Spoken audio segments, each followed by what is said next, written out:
नमस्कार दोस्तों, ये जो आप ड्रम देख रहे हो नीले कलर का, इस ड्रम से तो हर कोई वाकिफ होगा। जी हाँ, आज से कुछ एक महीने पहले इस ड्रम के बारे में बहुत जोरों शोरों से चर्चा हुई थी और आज फिर से इस ड्रम के बारे में जोरों शोरों से चर्चा हो रही है।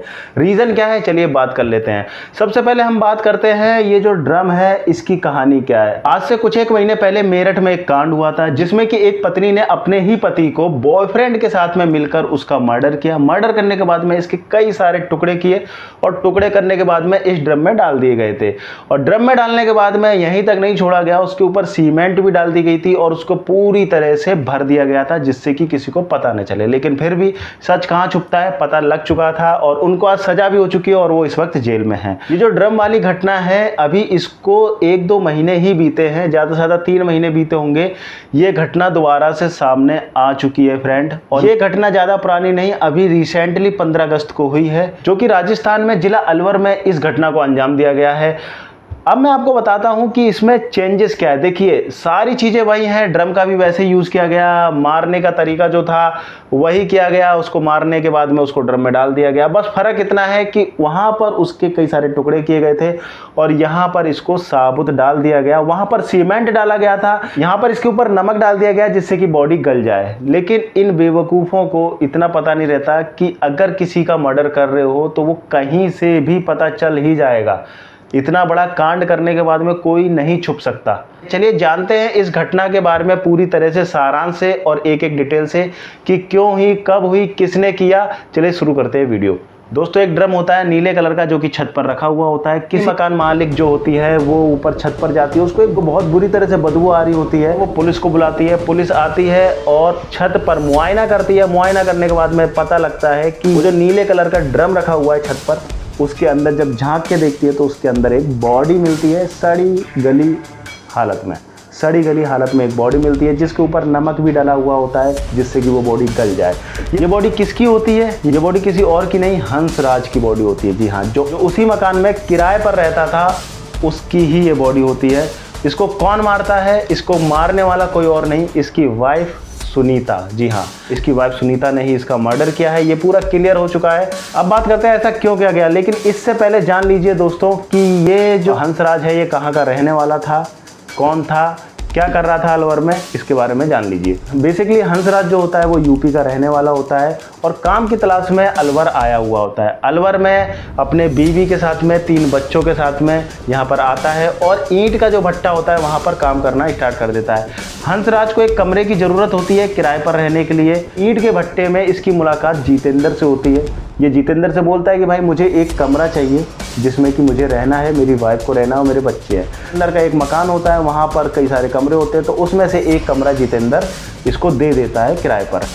धीरे धीरे करके 1.5 महीने हुए होते हैं हंसराज को यूपी से अलवर में आए हुए और हंसराज आज की डेट में दुनिया से अलविदा कह चुका है। उसको मारने के बाद में ड्रम में पैक कर दिया उसकी पत्नी ने। ऐसा क्यों किया उसकी वाइफ ने, चलिए इसके बारे में भी जान लेते हैं।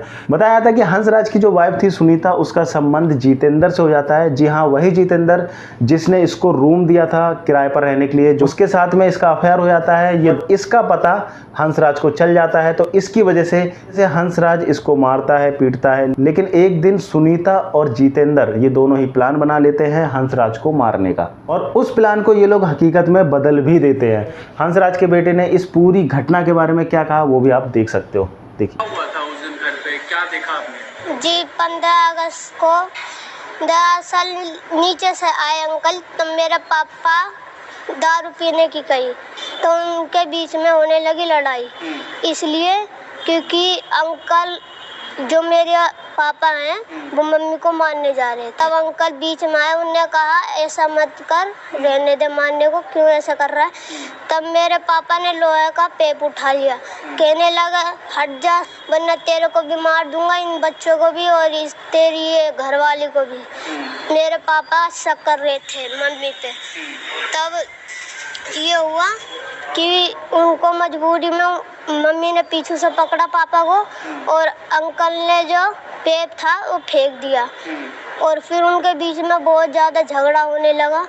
तब मेरे पापा मारने लगे मम्मी को। अंकल ने फिर उसको सुलाया, पता नहीं कैसे सुलाया, मैं तो फिर पता है आपको, फिर उन्होंने दरअसल ये हुआ कि जब मेरे पापा सो गए, इन्हें पैर पकड़े और पापा और अंकल ने उनका मुंह दाब दिया। फिर सुबह को उनको बेड पे मैंने देखा, मैंने सोचा सो रहे हैं पापा। तब 8 के बज के 9 साढ़े 9 बजे उनने ड्रम में डाला। मेरे को फ़ोन दे दिया, मैं पेशाब करने के लिए निकला। मैंने कहा ये मेरे पापा को ड्रम में आप लोग क्यों डाल रहे हो? तो मेरी मम्मी और अंकल ने कहा बेटा तेरा पापा मर गया। तो मैंने कहा ऐसा कैसे हो सकता है? तो कहीं तेरे को याद नहीं है क्या तेरे पापा रात को बहुत ज़्यादा लड़ाई कर रहे थे, तेरे मम्मी और तेरे बहन और तेरे को मारने की धमकी दे रहे थे? तब मैंने कहा हाँ। तो क्या बीती होगी उस बच्चे पे जिसके सामने ये पूरा घटनाक्रम हुआ होगा। आप समझ सकते हो दोस्तों, वो इस तरीके से बता रहा है इस पूरी घटना को जैसा कि वो सारी चीज़ें इसके सामने हुई हों। दोस्तों वहीं अगर इस घर के मकान मालिक की बात करें तो उनका भी वीडियो सामने आया, वो क्या कह रही हैं इस बारे में वो भी आप सुन सकते हैं। ऊपर गई तो बदबू आ रही थी,